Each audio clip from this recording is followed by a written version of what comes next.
la casa de Dios. Somos la casa de Dios. Vamos a orar.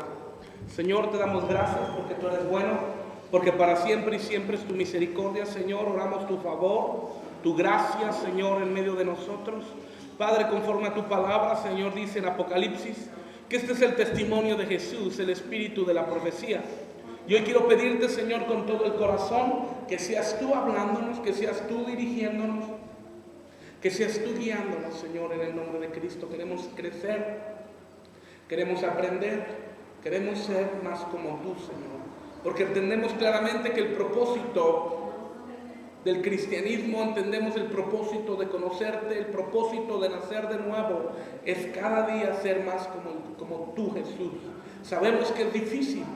Sabemos que es complicado, que no es sencillo, porque es una lucha con la carne, es una lucha con nuestra naturaleza, pero sabemos que esa naturaleza ha sido crucificada en la cruz del Calvario y podemos caminar en completa libertad y podemos caminar en completa gracia, sabiendo que tú estás con nosotros. Hoy te pedimos, Señor, que nos ayudes. Hoy te pedimos, Señor, que seas con nosotros y que nos dirijas a toda verdad.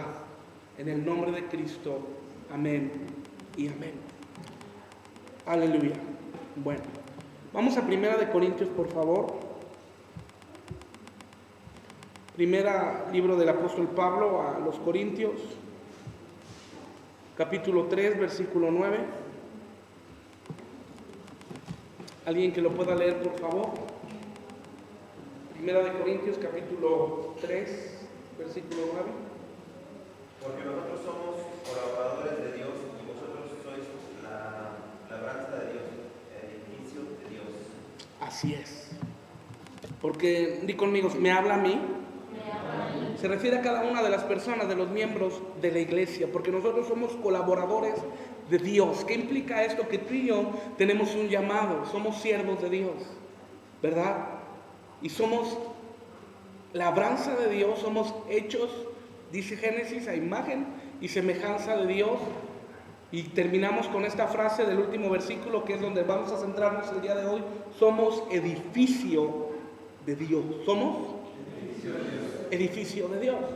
Ahora, cuando se construye una casa, se construye una vivienda o una X construcción, ¿verdad?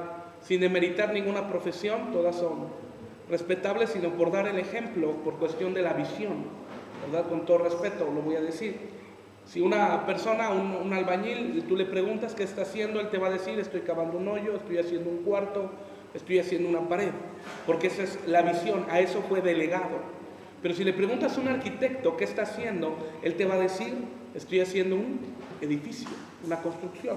¿Por qué? Por una sencilla razón, no es que sea más uno, que sea más que el otro, sino sencillamente porque el arquitecto, escúchame bien, el arquitecto tiene los planos de toda la construcción.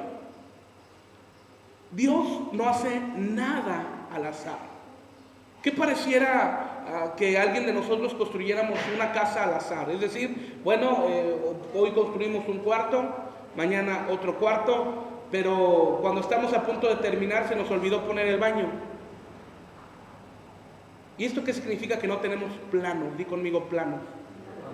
Ahora, yo te dije, Dios no hace nada al azar. Dios no hace absolutamente nada arbitrario. Dios no va planificando conforme el tiempo. Escúchame bien, esto es muy importante. Dios no va planificando conforme los tiempos. Dios tiene todo establecido. Dios ya tiene los mapas o el mapa que estableció para tu vida, para mi vida y para la humanidad. Este mapa se llama la palabra de Dios. ¿Por qué podemos decir que hay ciertas contradicciones en las doctrinas bíblicas? ¿Por qué? Si la Biblia no se contradice, ¿estás de acuerdo conmigo? Porque algunos creen que la salvación se pierde, otros creen que la salvación no se pierde, porque unos creen que levantar las manos, porque otros que no levantar las manos, porque unos de las lenguas, otros no de las lenguas. ¿Por qué? Y esto es muy sencillo, porque tú y yo no podemos edificar nuestra vida con una sola verdad, sino tú y yo tenemos que sumergirnos a la palabra de Dios para tener todo el plano del edificio. No sé si me estoy explicando. ¿Qué pasa si solamente tenemos la idea de un cuarto? Pues bueno, vamos a construir un cuarto, ¿no? ¿Qué pasa? Por ejemplo, hay congregaciones, y está bien, no estoy diciendo que esté mal, está bien, que su especialidad es el evangelismo. Es correcto, tienen una verdad, ir y predicar el evangelio a toda. ¿Es verdad o es mentira? Claro, es una verdad, ¿verdad? Hay otras iglesias que son proféticas, ¿verdad? O inclusive a sus iglesias les llaman, ¿no?, iglesia profética.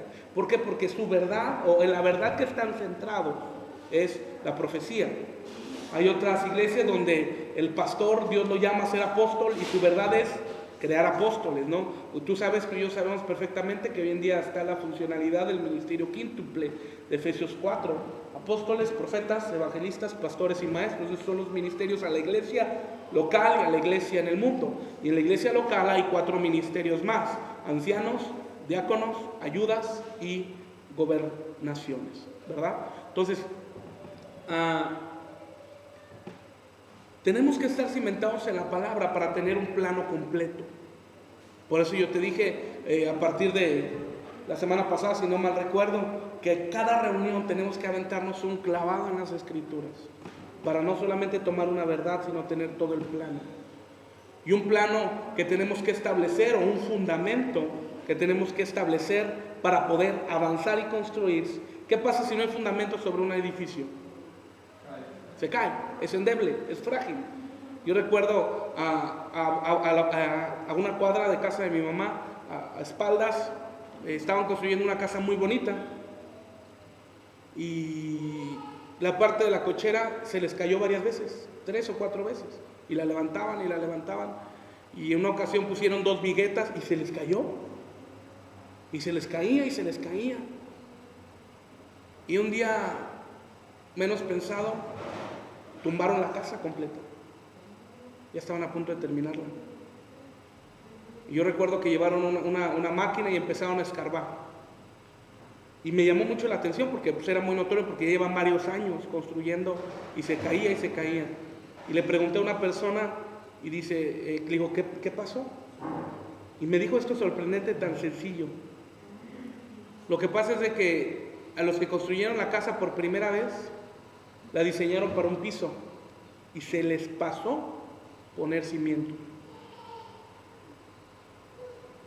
Imagínate lo peligroso. ¿Qué pasa con la casa? ¿Cuándo le iban a poder terminar? Nunca. Tuvieron que derribar y construir. Entonces, vamos a dejar un fundamento. Y el primer fundamento que vamos a dejar hoy es que somos casa de Dios. Y partiendo desde aquí vamos a desprender para ir avanzando cada reunión más y más, ¿verdad? En el conocimiento de qué más, para qué, cuál es el propósito, cuál es el objetivo. Dice la Biblia que tú y yo lleguemos a la plenitud de Cristo.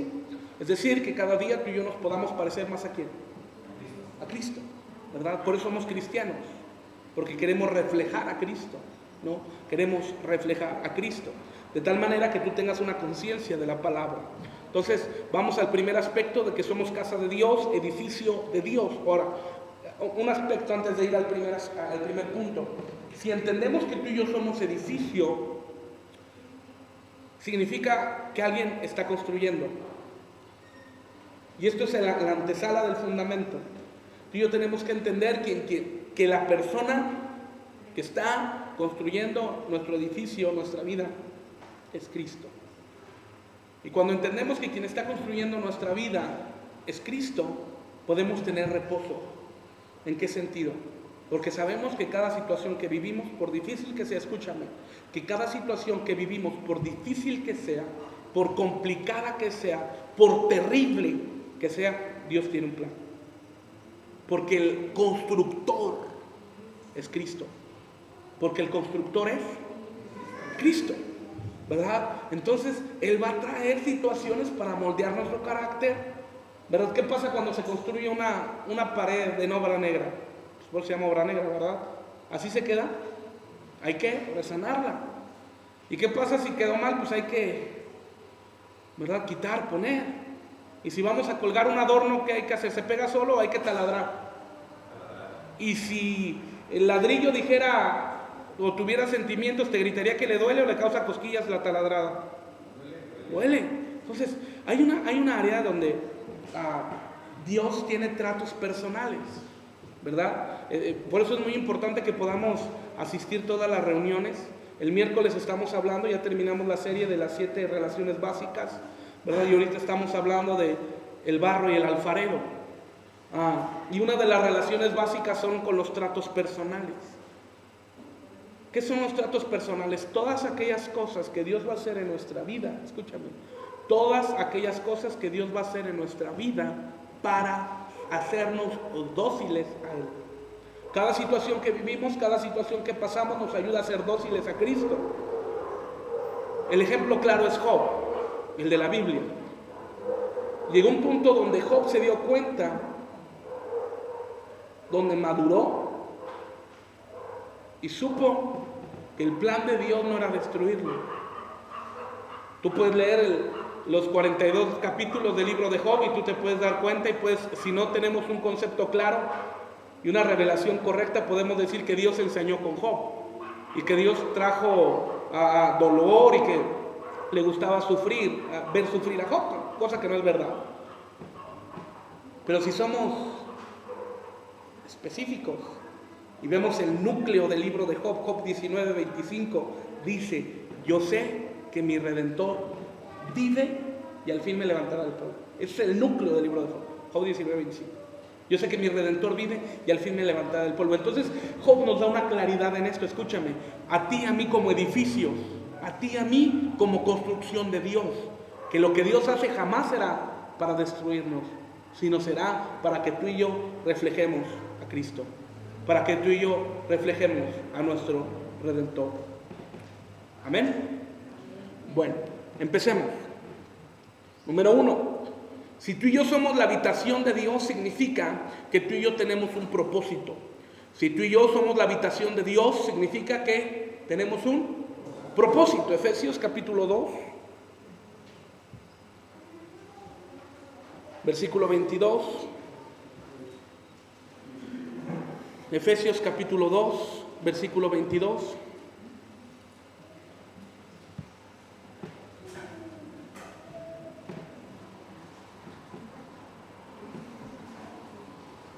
En quien vosotros también sois ¿Sí? juntamente edificados para la morada de Dios en el Espíritu. Gloria a Dios. Fíjate que creemos que glorioso. En quien vosotros también juntamente somos edificados. Es decir, ya sabemos quién nos edifica. ¿Quién nos edifica?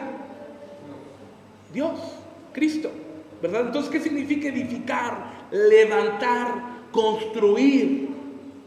La edificación también tiene que ver con cambios o no.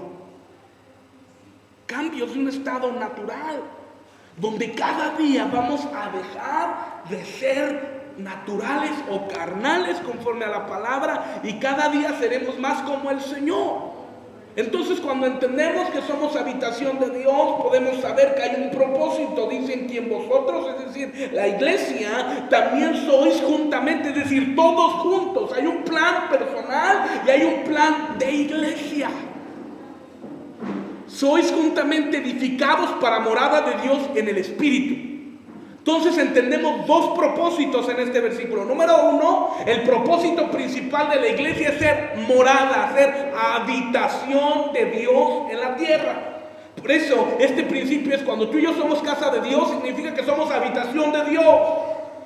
Segundo principio, segundo propósito, es que el Señor es quien nos edifica. El Señor es quien nos hace crecer, y tú y yo podemos tener una garantía que el Señor ha de terminar la obra en nuestra vida. En una ocasión Jesús les preguntó a sus discípulos y les dijo: ¿quién dice la gente que soy? Y dijeron: bueno, unos dicen que eres Elías, otros dicen que eres el profeta. Y Jesús les dice: ¿y vosotros qué dicen? ¿Y vosotros, y ustedes qué piensan? Díganme, ¿qué creen? Quiero saber, ¿qué piensan ustedes? ¿Recuerdas la historia? Pedro tomó la iniciativa y le dijo: de cierto que tú eres el Cristo, es decir, el Mesías, el Salvador, el Hijo del Dios viviente. Jesús le respondió inmediatamente y le dijo: Ciertamente, Pedro, bienaventurado eres porque no te lo reveló ni carne ni sangre, sino mi Padre que está en los cielos. Y termina esta parte en el centro de lo que quiero mencionarte. Y Jesús le dijo: de cierto te digo que tú eres Pedro, y sobre esta roca edificarás mi iglesia, y las puertas del infierno no prevalecerán contra ella. Una versión antigua dice: y las puertas del Hades no prevalecerán contra ella. Escúchenme bien, esto es muy importante, tiene que quedar muy claro. Jesús le está diciendo a Pedro: tú eres Pedro, es decir, Petro, piedrecilla movible. ¿Qué significa Pedro? O Petro, piedrecilla movible. Y Jesús le está diciendo: tú eres una piedrecilla movible, y sobre esta roca, la palabra griega es Petra, que significa piedra inconmovible. Tú eres Pedro, una piedra que se mueve, y sobre esta piedra edificarás mi iglesia, es decir, sobre Cristo edificarás mi iglesia, y las puertas del Hades no prevalecerán sobre de ella. Si tú y yo somos la construcción de Dios, escúchame, significa que quien está construyendo, que quien está edificando, quien está haciéndote crecer, quien está haciéndote cambiar, quien está haciéndote madurar es Cristo a través de la obra del Espíritu Santo en tu vida. Podemos tener una garantía. Muchos de nosotros pasamos situaciones difíciles y por naturaleza puede haber desánimo. Por naturaleza hay tristeza, por naturaleza puede haber dolor, por naturaleza, porque somos carne. El mismo apóstol Pablo dice: la carne se duele. Pero aún superando el nivel natural, el nivel de la carne, podemos crecer y caminar sabiendo que el que edifica la casa es Cristo. Y lo que estamos viviendo, dijo el apóstol Pablo, la tribulación que pasamos ahora es temporal y no se compara con el peso de gloria que viene en el futuro. Entonces lo que estamos pasando puede ser difícil y nos duele. Yo pregunto: ¿a quién de aquí que haya pasado algo difícil no le ha dolido? De todo. A todos. Cuando recibimos una mala noticia, con la familia, en la salud. ¿A cuántos nos han dicho: si no te opero te vas a morir? Se siente bien padre, ¿verdad? Se siente horrible. Terrible, terrible. Pero bueno, confiamos en el Señor, que Él edificará mi casa, porque yo soy edificio de Dios. Entonces, si entendemos tú y yo hoy que somos habitación de Dios, entendemos dos propósitos fundamentales, ¿verdad? El primer propósito es que somos habitación para que Él habite. ¿Para que quién habite? Para que Dios habite. Y segundo principio es que el que edifica la casa es Cristo, ¿verdad? Número 2. Somos el templo de Dios. Primera de Corintios 3:16.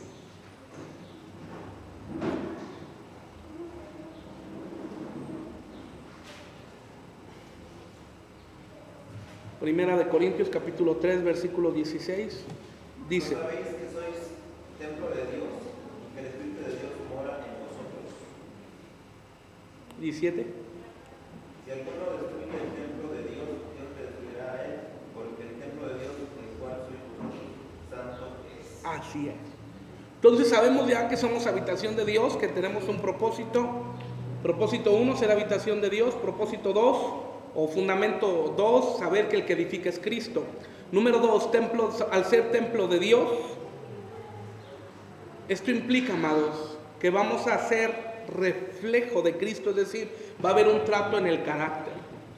Tú y yo aprendimos la semana pasada que tenemos, o Dios establecerá el tabernáculo de Dios en el pueblo. ¿Recuerdas? ¿Quién es el tabernáculo de Dios? ¿Se acuerdan? ¿O no? ¿Quién? Cristo. Cristo es el tabernáculo de Dios con los hombres. Por eso es importante que tenga una libreta. ¿Verdad que le digo que tenga una libreta? Porque ya no sé quién dijo nosotros, ya están diciendo otras cosas.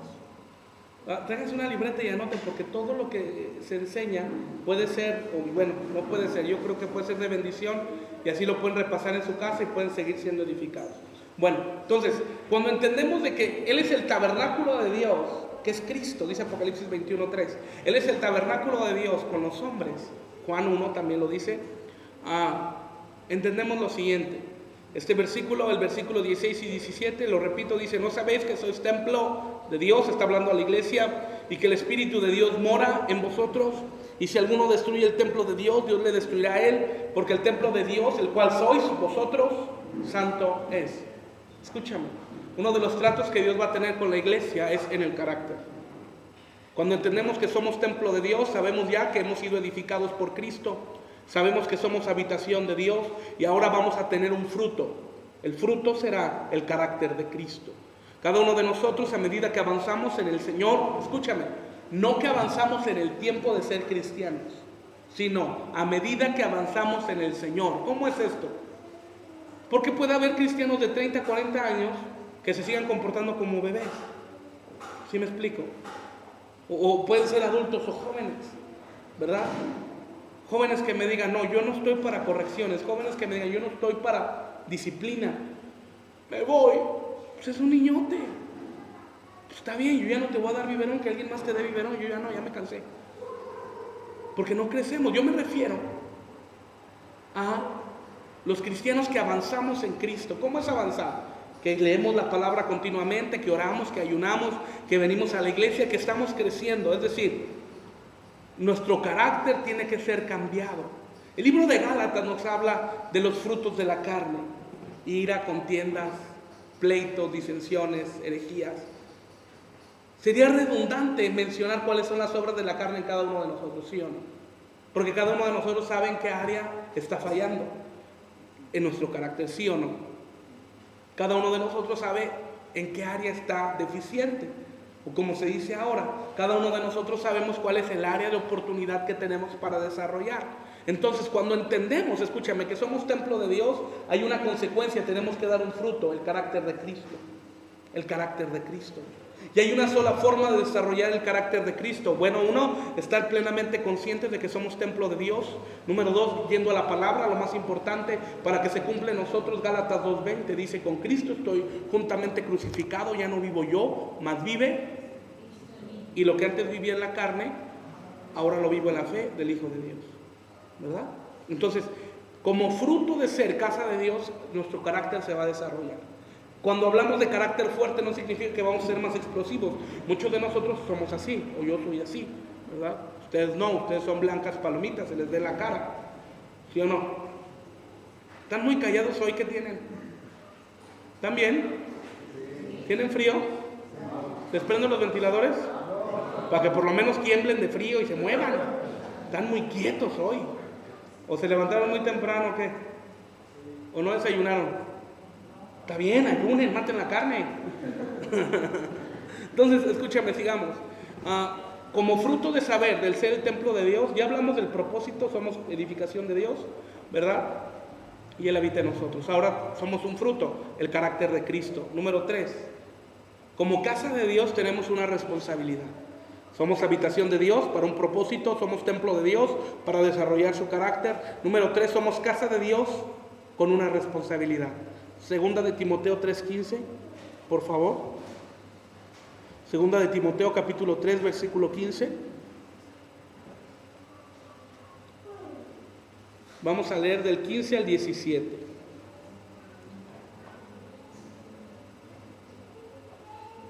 Segunda de Timoteo capítulo 3, versículo 15 al 17.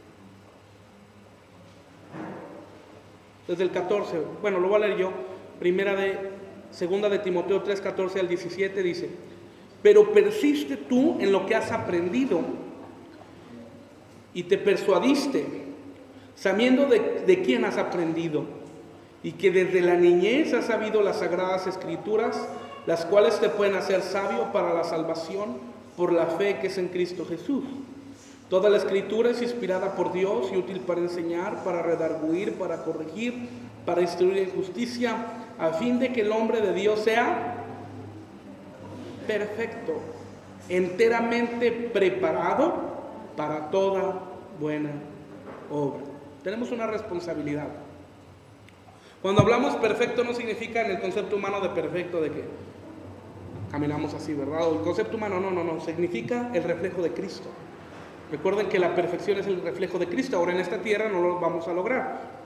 La Biblia nos enseña que llegaremos a la estatura del varón perfecto, pero no en esta tierra, sino hasta que vayamos con Él y seamos arrebatados con el Señor en las nubes.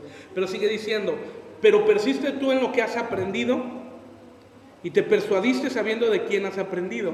Ahora, como responsabilidad, el apóstol Pablo nos dice en esta carta pastoral, hay 3 cartas pastorales, ¿verdad? Una de ellas es esta, a Timoteo, y la recomendación dice, pero tú persiste en lo que has aprendido, con un fundamento, sabiendo de quién has aprendido. La primera responsabilidad que encontramos como casa de Dios es la palabra de Dios. Dice el apóstol, persiste en lo que has aprendido. Persiste en lo que has. Persiste en la palabra. Continúa en la palabra. Hay principios muy sencillos. Va a haber ocasiones en que no queremos leer. Va a haber ocasiones en las que no queremos meternos en la escritura porque estamos cansados, porque estamos fatigados o porque sencillamente estamos hastiados del día. Pero la recomendación del apóstol es persiste en la palabra, persiste en la palabra, persiste en lo que has aprendido. Pero si no anotamos, ¿cómo vamos a persistir, va? Yo sé que el lunes o el martes platican entre ustedes, lo que predicó el pastor, sí, y no, sí me bendijo, ¿verdad que sí hablan de eso? ¿Sí? Bueno, 1, ¿quién más? ¿Todos los demás? 2, 3, qué bueno. Juan Padilla, ¿tú no vas?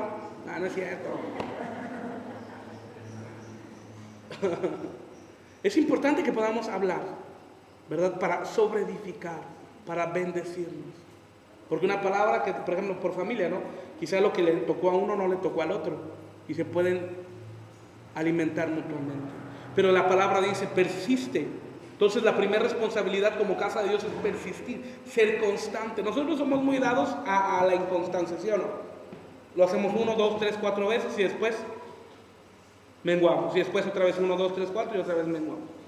Pero la Biblia quiere que tú y yo, o Dios quiere más bien, que tú y yo seamos constantes. Porque dice Santiago 1:8, el hombre de doble ánimo es inconstante en todos sus caminos. El hombre de doble ánimo es inconstante. Entonces, la Biblia quiere, el Señor quiere, a través de la Biblia nos enseña que podamos ser constantes. Y para ser constantes, primero tú y yo tenemos que ser persistentes en la palabra de Dios. Esa es la primera responsabilidad, persistencia.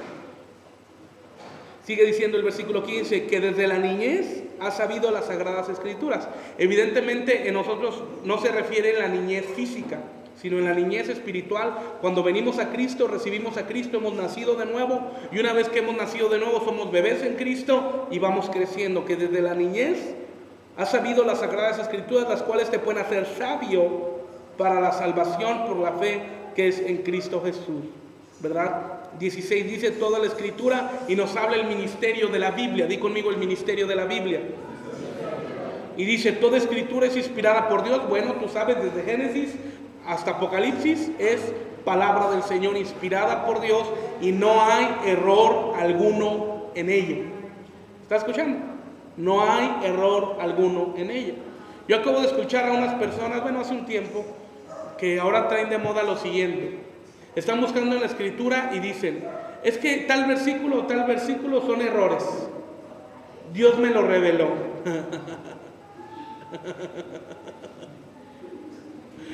Bueno, pues sí, pero ¿cuál Dios, verdad? Mi Dios no, el Dios de los infiernos, yo creo. Es que tengo tanta, escuché a alguien que dijo, en serio, tengo tanta revelación que el Espíritu Santo me guió. Vino un ángel y me dijo que 3 versículos de la Biblia están equivocados y hoy se los voy a enseñar para que no los lean. ¿Es verdad o mentira? ¿Es Dios o el diablo? ¿Por qué? Porque es la misma estrategia del diablo de todos los tiempos, tratar de poner en tela de duda la palabra de Dios. Y aquí dice claramente, toda la Escritura es toda, desde Génesis hasta Apocalipsis. ¿Para qué? Entramos en el ministerio de la palabra de Dios, útil para enseñar, ¿Para enseñar qué? Lo que está escondido, lo que no conocemos, para que nuestros ojos se abran, nos enseñe las profundidades, nos enseñe la verdad, para redarguir, es decir, que nos traiga en nuestro corazón arrepentimiento.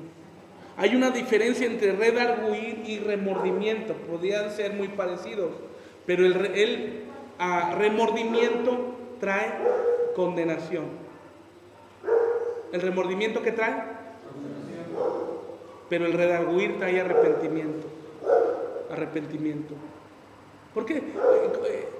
¿Por qué hay diferencia entre el remordimiento que no es de Dios? Porque la Biblia dice que no hay ninguna condenación para los que están en Cristo. Las cosas viejas pasaron, todas son hechas nuevas. Entonces, aquí hay una gran verdad. Nos va a redarguir, nos va a hacer sentir mal cuando estamos actuando de una manera incorrecta. Dice, para corregir. Ahora, siendo sinceros, ¿a cuántos de nosotros nos gusta que nos corrijan? A nadie, ¿verdad? A nadie. A nadie nos gusta que nos corrijan.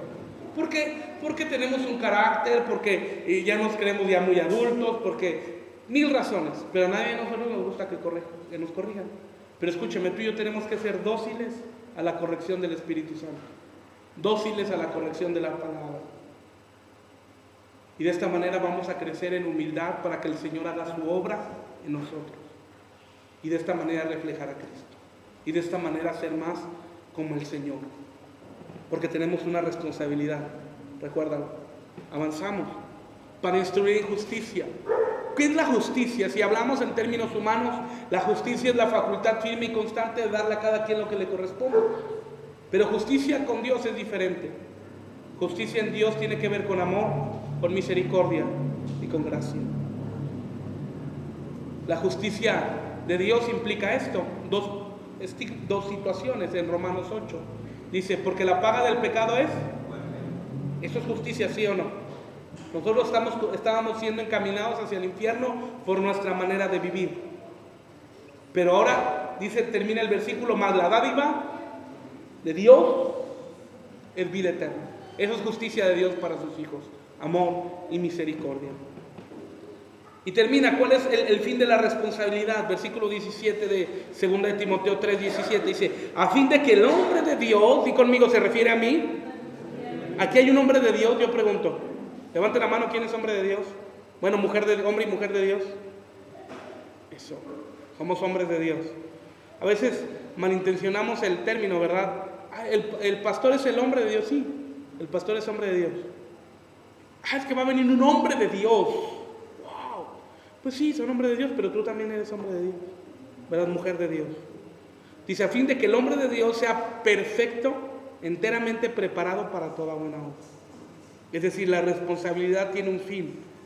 Que mengues tú, mengue yo y Cristo crezca, ¿verdad? Número 4. Número 1, te dije la habitación de Dios con su propósito, el templo de Dios, el desarrollo del carácter, la casa de Dios como responsabilidad, el tabernáculo de Dios como destino. Vamos nuevamente a Apocalipsis 21:3. Apocalipsis capítulo 21, versículos 3 y después vamos a brincar al 10.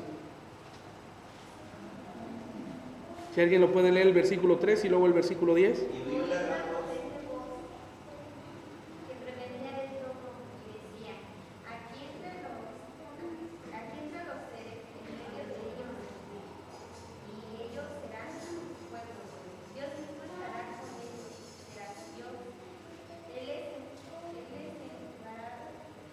Y el versículo 10.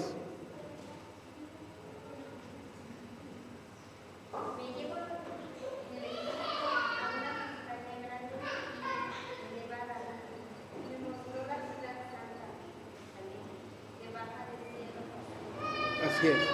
Dice el versículo 3, y me llevó en el espíritu, Juan está teniendo la visión de la nueva Jerusalén, y me llevó en el espíritu a un monte grande y alto, y me mostró la gran ciudad santa de Jerusalén que descendía del cielo, ¿verdad? Entonces entendemos, como habitación de Dios, tenemos un propósito, ser habitación de Dios. O sea, Dios habita en nosotros, ¿verdad? Como templo de Dios, Dios va a desarrollar nuestro carácter. Como casa de Dios tenemos una responsabilidad, y la responsabilidad es ser más como Cristo, entrar en la palabra, meternos en la escritura, y como tabernáculo de Dios tenemos un destino.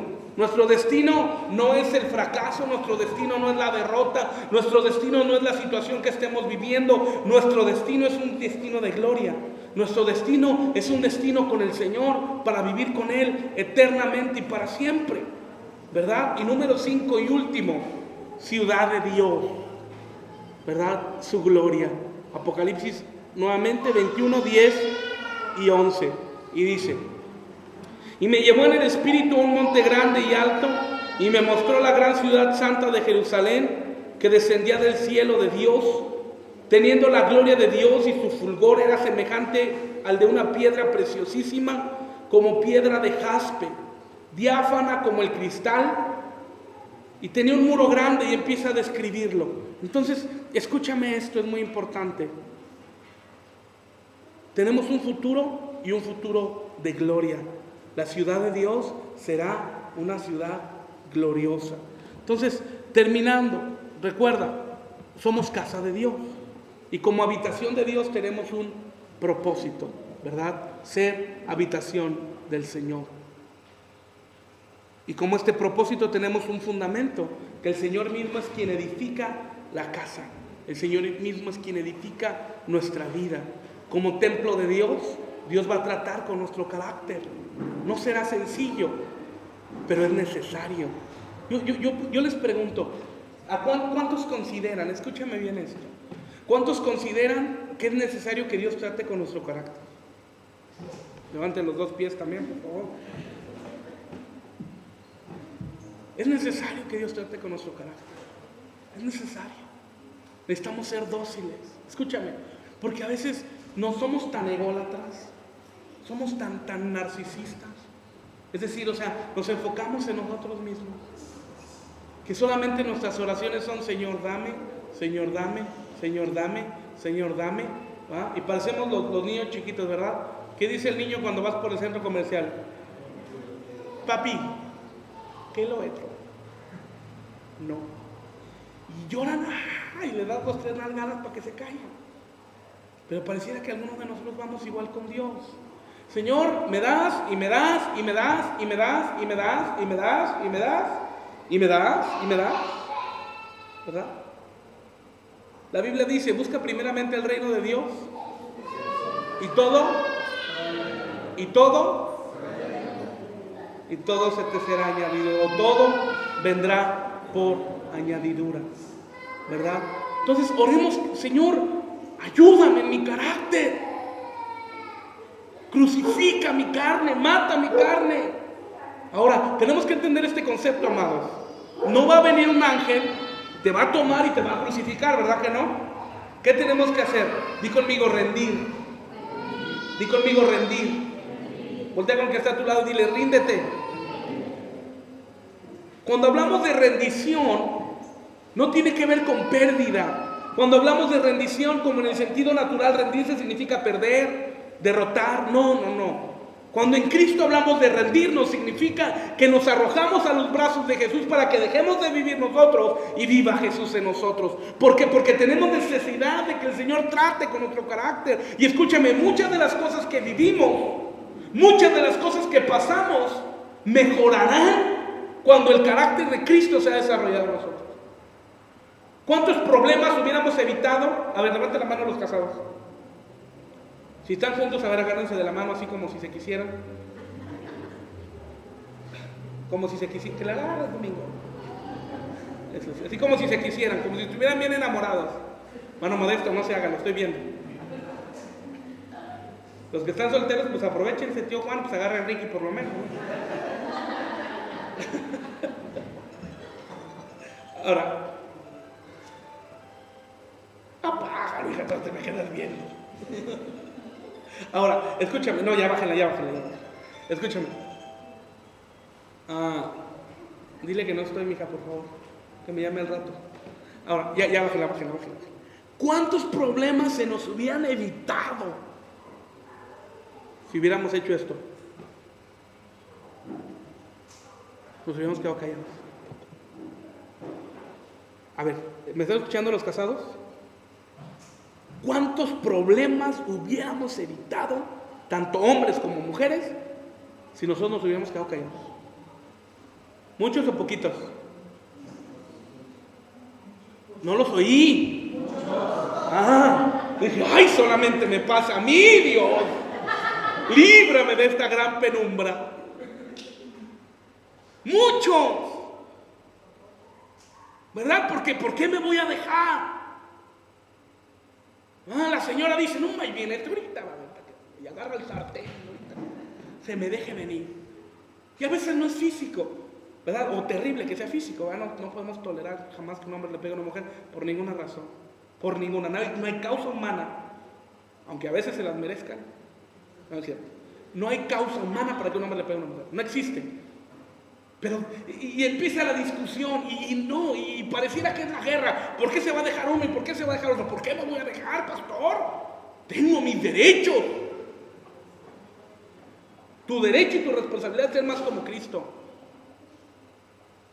Y a veces hasta bíblico, ¿verdad? Pastor, él dice al esposo, que ella se calle. Yo le dije que se calle y no se calla. ¿Y tú por qué no te callas? No, porque la Biblia dice que se sujete la mujer al hombre y que no se calla. Y sacamos todo de contexto, ¿eh? ¿Cuántos problemas con nuestros hermanos? ¿Cuántos problemas con la familia? Hubieran sido menor con nuestros vecinos, en nuestro trabajo, si desarrollamos el carácter de Cristo. ¿Sería más fácil, sí o no? Pero como no tomamos una responsabilidad, ya hablamos de responsabilidad, y queremos que todo obre por manera sobrenatural, y nos escudamos, ¿vale? Según bien espirituales. Señor, tú sabes que no puedo con mi carácter, ayúdame a dominarlo. Y sí, está bien, pero tenemos que crucificar nuestra carne.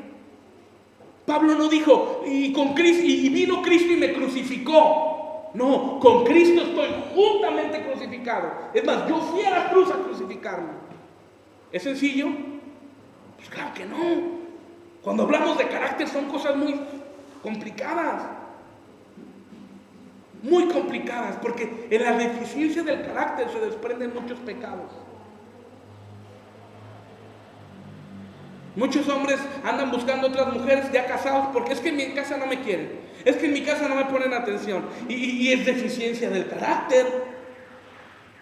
Y se sienten todos los víctimas ahí, las Verónicas ahí todas llorando. No, amado. Desarrollemos el carácter de Cristo. Ahora, pastor, ¿y que usted nunca se enoja? ¿Por qué te ríes?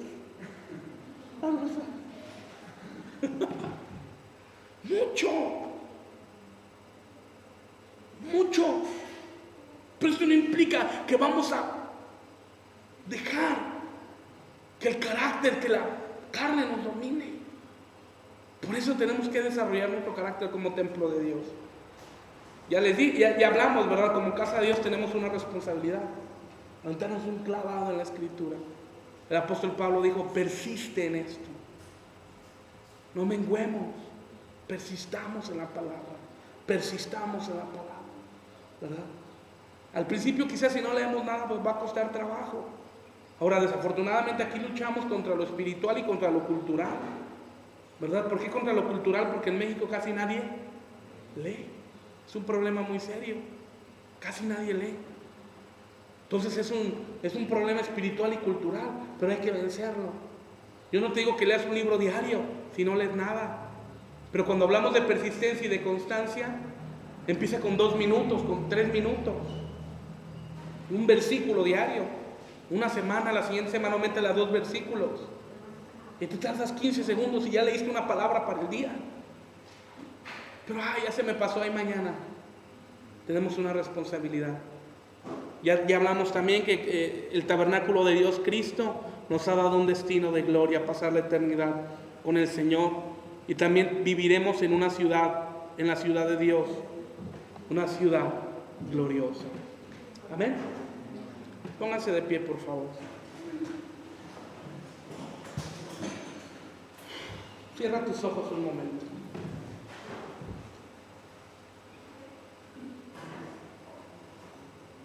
En el nombre de Jesús, Señor, yo te pido que esta palabra pueda llegar a lo profundo del corazón para dar fruto, Señor.